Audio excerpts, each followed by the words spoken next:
Olá pessoal, bom dia, boa tarde e até mesmo boa noite para você que está aí me assistindo do outro lado da telinha, tá certo? Então, a gente vai dar continuidade hoje à nossa aula de biologia, falando também, continuando sobre células, né? A gente viu na última aula, no início da semana, falando sobre a introdução do microscópio, para que serve o microscópio, como surgiu o estudo da célula, por que a célula é chamada de célula, né? Hoje a gente vai ver as partes fundamentais, né, de uma célula. A gente sabe que existe a célula animal e a célula vegetal, tá? Então, esses dois conceitos de célula é importante a gente conhecer porque dependendo de cada uma, vai ter uma parte fundamental diferente, tá? Tem uma parte fundamental para uma e para outra não tem, e por aí vai, tá certo? Sempre vai ter divergências entre essas duas células. Então, a célula ela é dividida em duas partes, a parte externa, tá? E a parte mais interior, mais interna. E o nome dado ao cientista que vai estudar a célula é justamente o chamado citologista. Citologista é o cientista que ele se dedica principalmente a estudar o comportamento das células, tanto dos seres vivos, no caso animal, como também dos vegetais, tá certo? Então ele vai estudar as organelas, como é que funcionam as membranas, né? Falando então da parte interna e externa de uma célula, nós podemos agora subdividi-las em membrana plasmática, que é a membrana que percorre a parte exterior da célula, aquela que protege a célula, e também tem a questão de ela ser semipermeável, né? A membrana plasmática ela consegue deixar fluidos entrarem na célula e também deixa fluidos saírem da célula. A troca de sódio e potássio e por aí vai. Tudo acontece também na membrana plasmática. Inclusive, já que estamos aí nessa questão da pandemia do coronavírus, nós podemos trazer que a infecção viral ela acontece justamente na membrana plasmática. Por quê? É na membrana plasmática que o vírus, né, o capsídeo do vírus, ele consegue, por interação química, invadir, né, a membrana plasmática da célula e aí tem a entrada do vírus na célula e a sua replicação viral. Mas isso é assunto para outra coisa, a gente ainda vai ver isso futuramente. Se tratando agora da parte interna e externa, a parte externa é a membrana plasmática, tá? Que ela percorre todo o perímetro celular. Então, podemos também falar que da parte interna existe o citoplasma. O citoplasma ele é praticamente um líquido viscoso, tá certo? Então, ele vem do grego, que significa cito, ou que vem de kitos, que é célula, e plasma, que significa líquido. Tá? Então, citoplasma é uma célula praticamente que possui líquido. Tá certo? Então, mais interior a isso, temos o núcleo da célula, né? Que pode também existir na célula vegetal. A diferença da célula animal da célula vegetal é justamente a existência de vacúolos na célula vegetal, que não existem na célula animal. E a célula vegetal também possui a parede celular. Tá? Então, além das funções de núcleo, citoplasma e membrana plasmática, a célula vegetal possui também parede celular, que ela fica mais externa ainda à membrana plasmática, tá certo? Ela protege a célula vegetal. Então, diferenças entre célula animal e vegetal se dá justamente pela presença da parede celular na célula vegetal e a presença também de vacúolos que não existem na célula animal.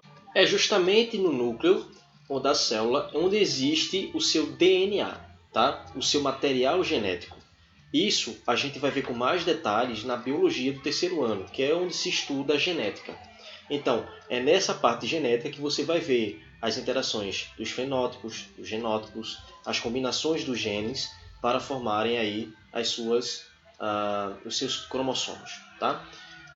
Partindo-se mais adiante no estudo das partes fundamentais da célula, você talvez aí tenha se perguntado como é que se sabe tanto sobre essas partes fundamentais? Como é que um cientista consegue visualizar tão a fundo dentro de uma célula, ou até mesmo na parte mais mediana ou externa dela? Então, é justamente pelo fato de existirem microscópios, como eu falei na abordagem anterior. Os microscópios eles têm esse poder de aumentar a resolução da imagem e possibilitar que nós consigamos enxergar além do que nosso olho permite. por intermédio da física, né? Porque a física possui os estudos dos espelhos, né, convexo, côncavo e plano, que dá-nos o poder, né, de conseguir ampliar a imagem através da ótica. Tá? Então, os microscópios ópticos muito modernos que hoje se tem, né, em várias universidades e laboratórios por aí afora no mundo inteiro, eles também são chamados, né, microscópios fotônicos. Por que isso?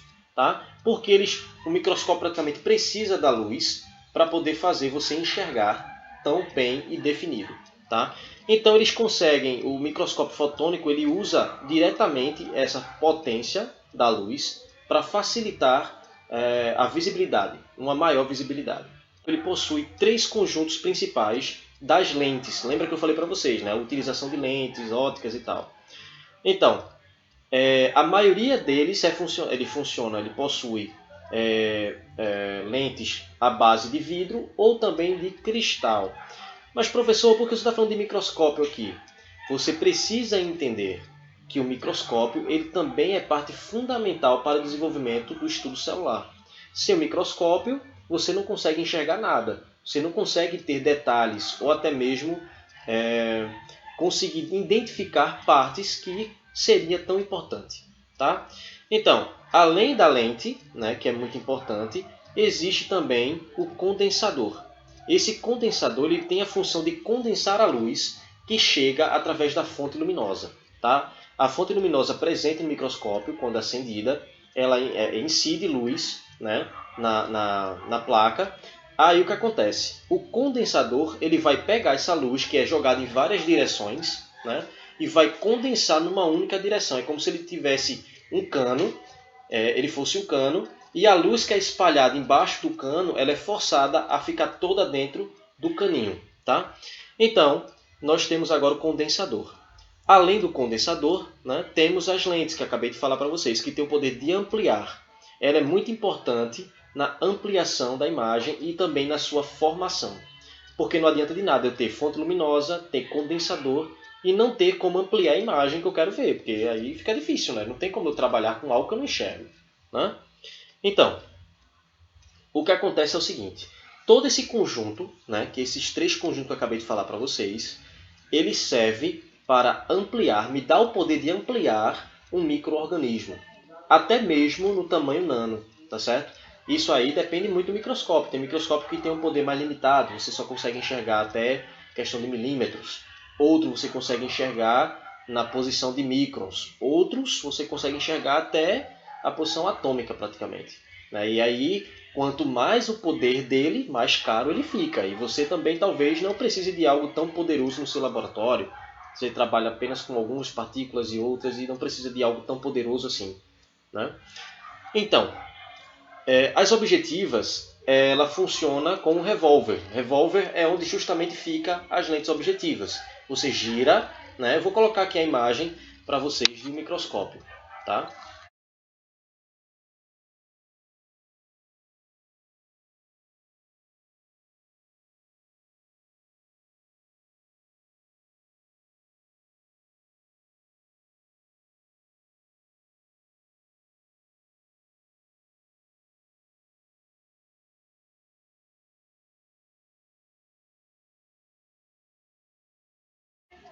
Então, como vocês viram no microscópio aí na imagem, cada vez que você gira o revólver, você vai tendo também, como você consegue enxergar também, as lentes objetivas. Geralmente são 3 lentes, em alguns possuem 4, tá? E aí quanto mais lente, mais caro fica também. Né? Mas geralmente essas lentes, ela começa com a lente de baixa resolução, né? Uma lente que tem uma ampliação um pouco menor. Quando você gira, você tem uma ampliação um pouco maior, que é uma lente mais poderosa. E por último, você tem uma lente mais poderosa ainda, que é a que dá uma ampliação muito maior do que você já tinha visto nas 2 anteriores. Lembrando que quanto mais você usa esse revólver com essas lentes objetivas, você não pode deixar de colocar um óleo lubrificante, porque no caso, na última lente, ela é muito grande e ela encosta na sua placa. Né? E aí, nesse encostar, você acaba arranhando a lente. Então, para evitar arranhar a lente, no contato com a placa, você usa um óleo que serve como lubrificante. Ele evita que você tenha esse atrito muito maior. Além do que, ele também serve para diminuir o índice de refração para você conseguir enxergar direitinho o que está lá no seu esfregaço. Tá? Esfregaço é um nome dado a uma plaquinha de vidro, onde você deposita nela, através de algumas técnicas usadas, tá? O seu material que você quer estudar. Seja ele um material celular, ou seja ele um material bacteriano, ou fungicida e por aí vai. Tá? Então, cada vez que você vai aumentando, você tem um limite, né? Por exemplo, eu tenho um limite, minha lente objetiva, a inicial, ela tem um limite máximo, ela não consegue enxergar tão bem assim. Para eu poder conseguir ficar mais perto ainda do meu micro-organismo, eu tenho que ir aumentando o tamanho da minha lente objetiva. E cada vez que eu tenho um aumento, eu também tenho um limite para ela. Ela não consegue ir além do seu limite, tá? Isso é fato, tá bom? Falaremos agora de algumas técnicas que são utilizadas para que haja a observação no microscópio óptico, tá certo? Então, para ser observado no microscópio óptico, o material biológico que eu quero estudar, ele precisa ser submetido a algumas técnicas, tá certo?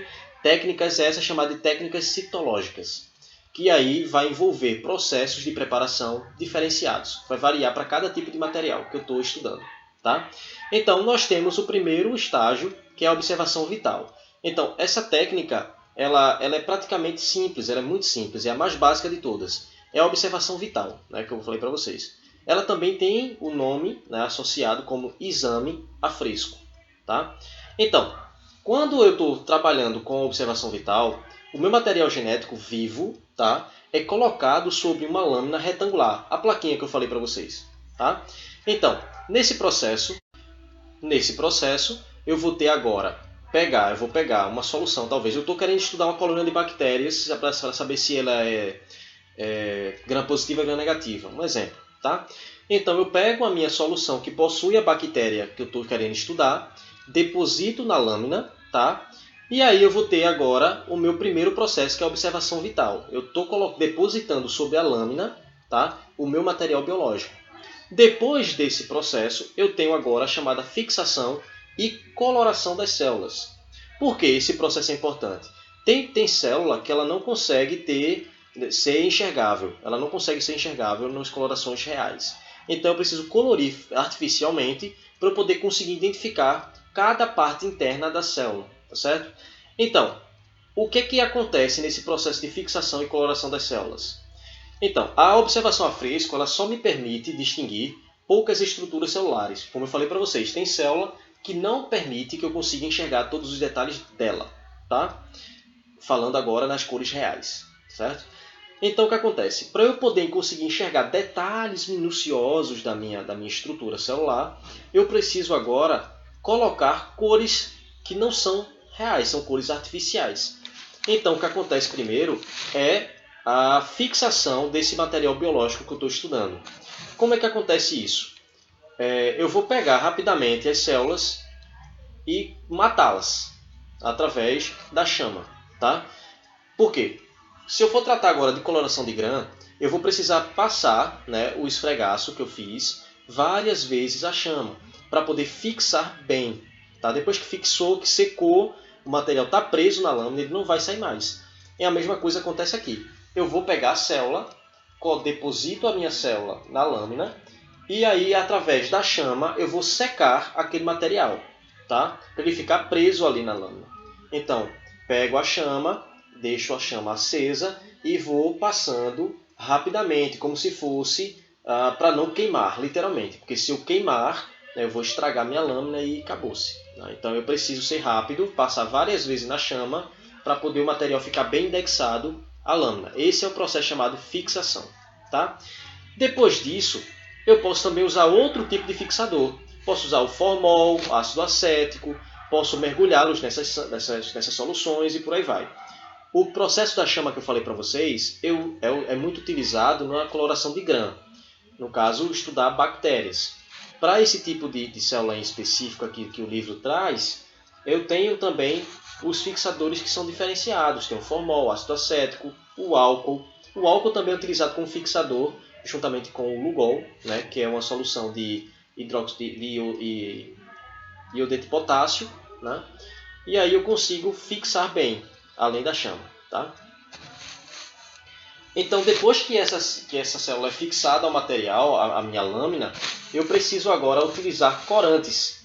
Né? Alguns corantes eles são utilizados justamente para poder deixar ela com a coloração violeta ou com a coloração avermelhada, ou azulada, amarelada. Tem vários tipos de corantes utilizados na indústria hoje. Então, uma dessas técnicas, né, muito comum inclusive, é a chamada hematoxilina e a eosina. A hematoxilina ele é um corante azul arroxeado, que ele vai justamente dar aquela cor para mim, que vocês talvez até tenham visto no livro, uma coloração um pouco roxa. Né? Eu vou colocar aqui para vocês um exemplo.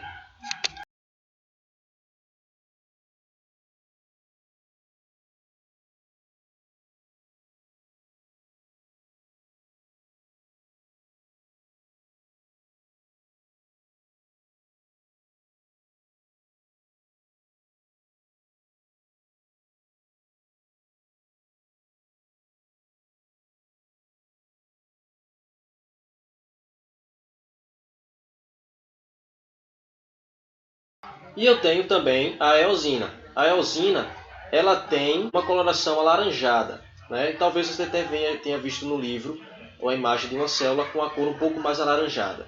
Né? Então esses dois corantes eles se apresentam ao microscópio com o núcleo arroxeado.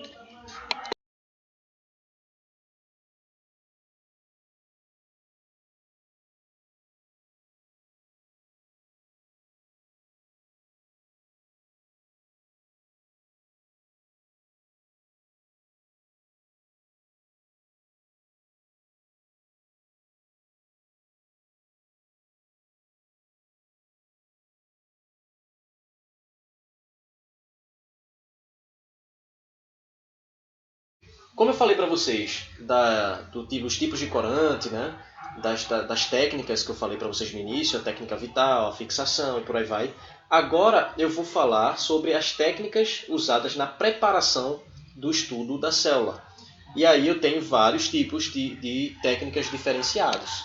Como eu falei para vocês, eu tenho agora o esfregaço, né? O esmagamento e o corte manual. Tá? O esfregaço, como eu falei para vocês anteriormente, ele é muito utilizado na coloração de grã, que é uma técnica biológica também. Tá? Então, se o material biológico que eu estou querendo estudar ele é constituído por células que são isoladas, ou seja, células muito distantes uma das outras, eu tenho agora a facilidade de espalhar sobre uma lâmina de vidro. Eu pego meu material genético, coloco na lâmina, passo ela sobre a chama para poder secar e fixar bem. Né? Aí agora eu vou colocar os corantes. Tá? Além disso, eu vou colocar o Lugol, o álcool para poder deixar fixo também e não ir embora conforme os corantes forem penetrando. Né? Mas também eu tenho a questão de preparar lâminas para sangue. Eu tenho também, eu posso também pingar uma gota de sangue na minha lâmina, né? Para formar uma camada bem fina. Eu tenho que espalhar bem sobre a lâmina. Eu não posso deixar uma bolha lá gigantesca não, eu tenho que deixar ela bem espalhadinha para formar uma camada bem fininha e ser fácil de secar. Existe também a possibilidade de essa técnica de esfregar ser muito utilizada para verificar células com revestimento mucoso. Tá? Então, por exemplo, revestimento mucoso, muco, é como se fosse um líquido mais espesso que o seu corpo possui. Por exemplo, a parte da cavidade aqui da laringe, ela é cheia de muco. Tem a mucosa, que é o tipo de pele. Né? Então você tem a parte nasal, também possui mucosa, também possui muco. Então esse tipo de tecido celular ele é muito utilizado também na técnica de esfregaço. Tá? Outra técnica muito interessante é o esmagamento. No caso do esmagamento, eu tenho células que são frouxamente associadas, ou seja, elas estão unidas, mas de forma bem fragilizadas, eu consigo separá-las. Tá? Então, por exemplo, partes mole de animais ou de vegetais, que são bem maleáveis, elas são muito possíveis de preparar através da técnica de esmagamento. Tá? Então o material ele vai ser fixado, né, e corado em cima da lâmina, como eu falei para vocês na técnica do esfregaço. Tá? E aí eu vou espalhar, né, através esmagando com o dedo polegar. Eu esmago e deixo ele bem espalhadinho.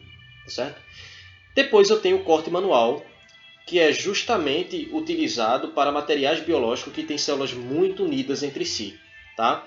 E é para isso, para poder separá-las, eu preciso cortá-las em fatias bem fininhas. E isso é muito utilizado nas escolas mesmo, um experimento bem simples, que é você estudar a célula de uma cebola, por exemplo, tá? Então, como são muito unidas, eu preciso cortar uma camada bem fininha da minha cebola, colocar sobre o material e também estudar, certo? Então, falando sobre isso, a gente vai poder estudar agora sobre um pouquinho mais depois sobre a célula observada ao microscópio eletrônico, falando sobre o microscópio óptico, que é um microscópio que parece binóculo, né? Ele tem as lentes e tal, objetivas. Agora nós vamos ver com detalhes a célula observada no microscópio eletrônico. Agora a gente vai conseguir ver detalhes mais profundos que a gente não consegue enxergar no microscópio óptico, tá certo? Lembrar, tudo que vemos até então foi vindo do estudo do microscópio óptico. Ele traz detalhes? Traz, mas não tão detalhes assim quando nós estudamos outro tipo de tecnologia para observação celular.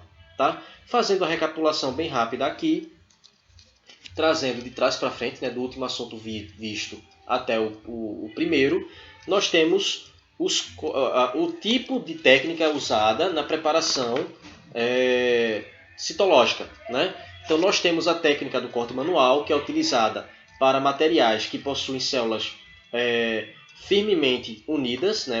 Assim, uma união muito mais forte do que deveria acontecer. Então eu preciso cortar em camadas mais finas para poder observar. Eu tenho a técnica do esmagamento, né? Quando eu tenho células que têm associação um pouco mais mole, mais frouxa, tá? Então eu preciso quebrar essa interação com o dedo, né? Eu esmago com o dedo e eu consigo separar bem essa célula, tá? E eu tenho também a preparação do esfregaço, que é muito utilizado para células que possuem união bem mais fraca, né? E elas são praticamente isoladas uma das outras. Então uma está a 10 centímetros da outra praticamente, assim, né? A grosso modo, tá? E aí eu consigo depositar facilmente e espalhar facilmente sobre a lâmina, certo? Depois disso, nós começamos a ver técnicas de observação ao microscópio. Não confundir técnica de preparação com técnica de observação. A de preparação é para eu poder preparar o material, como se fosse uma preparação de amostra, uma amostragem. Tá? Já a técnica de observação ao microscópio, ela é dada para facilitar o meu entendimento, para poder enxergar bem o material que eu quero estudar. Então, para isso eu tenho a preparação da lâmina, né? Como fixar bem o meu material genético na lâmina. E eu também tenho a utilização do corante. É a técnica chamada de fixação e coloração. Eu fixo bem o meu material genético na lâmina e depois eu faço a coloração dele. Por quê? Se eu for enxergar no microscópio essa célula que eu estou estudando, talvez eu não consiga enxergar tão detalhadamente o que eu preciso estudar. Para isso eu preciso colorir essa célula. Então eu tenho dois tipos de coloração praticamente, duas técnicas de coloração, que é hematoxilina, né, e a eosina. Hematoxilina, ela tem uma coloração um pouco mais arroxeada, enquanto a eosina, uma coloração voltada mais para o laranja, tá certo? Então ficamos por aqui nessa aula, tá certo? Sabendo que na próxima nós vamos estudar um pouco mais detalhadamente sobre o estudo do microscópio eletrônico. Então, pessoal, eu vou colocar para vocês algumas imagens aqui, né, de exemplos de células, de técnicas de microscópio, para vocês conseguirem entender melhor tudo que eu falei para vocês aqui, tá certo? Então,